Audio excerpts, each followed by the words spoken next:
Hello and good morning. I don't have a formal sermon for you today. I've only reflections and soul searching that I wish to share. I have read and reread John 14, verses 1 to 14, and the phrase, "Don't be worried," keeps coming back into my mind. It haunts me. I hear, "Don't be worried," then I remember the current crisis. Don't be worried seems so empty to those who have lost a loved one. I do my best to offer comfort over the phone, no visits allowed. Don't be worried, I hear in my head, and then see someone in the street going for their prescription, too anxious to even acknowledge my cheerful "Good morning." I hear, "Don't be worried," implied in the voice of our government announcements. Behind their words, I hear parody of Jesus. I hear, "Don't be worried, have faith in me."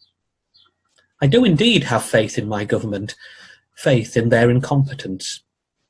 To be honest, they're not the worst, but many have died because of their lack of faith in their medical experts. I now hear the words of Thomas. We don't even know where we are going. How can we know the way? So apt for today, and it can lead so easily to despair. And then I smile. After all, I had very low expectations of the current government, and they haven't disappointed me. Then those words come back to me, more urgent now. Don't be worried. Now, with my frustration and anger vented, now I can hear the one who is speaking to me. I hear Jesus say, "Don't be worried. Have faith in God and have faith in me." These words are no longer empty. They have power. Power to make me sit up and listen. Now that I hear Jesus say these words, I need to listen and attend to them. I've always had high expectations of Jesus, and he has never disappointed. Now there is someone that I can trust. And as I trust, I feel peace return. I feel the Spirit become strong in me again. Don't get me wrong, I'm still angry at so many things, but now I can tackle them in the Spirit. I can look for that of God in the people and in the situations around me. I can have faith in God and work for a better future.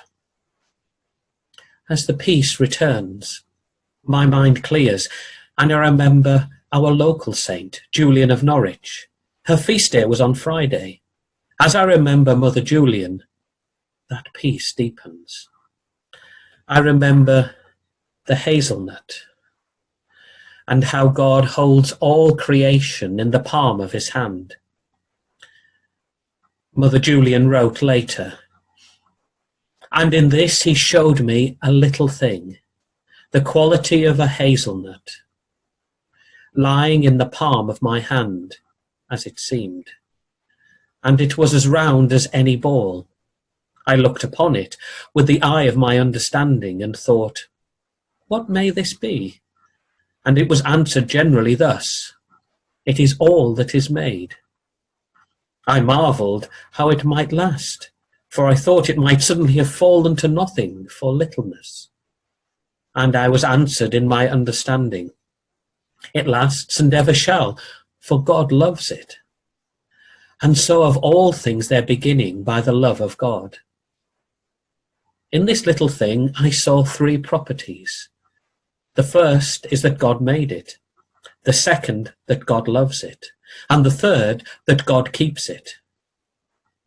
I then remember her most famous saying of all shall be well, and all shall be well, and all manner of things shall be well.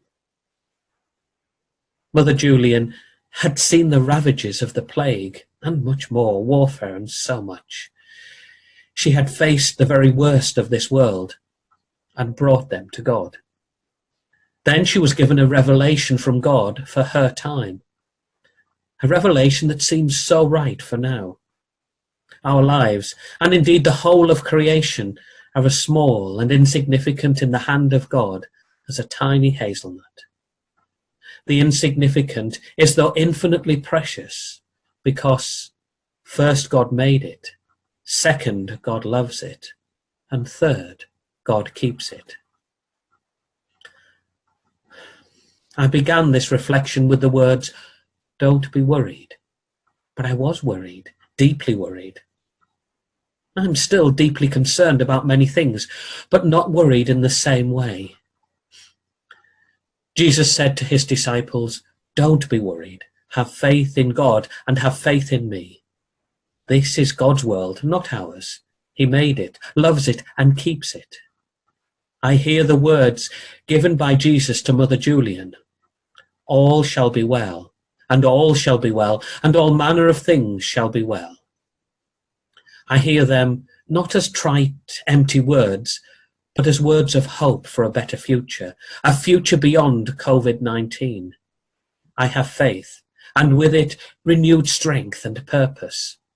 I can now look forward to whatever the future days and weeks may bring, rededicated to listening to Christ's voice and following wherever the Spirit may lead.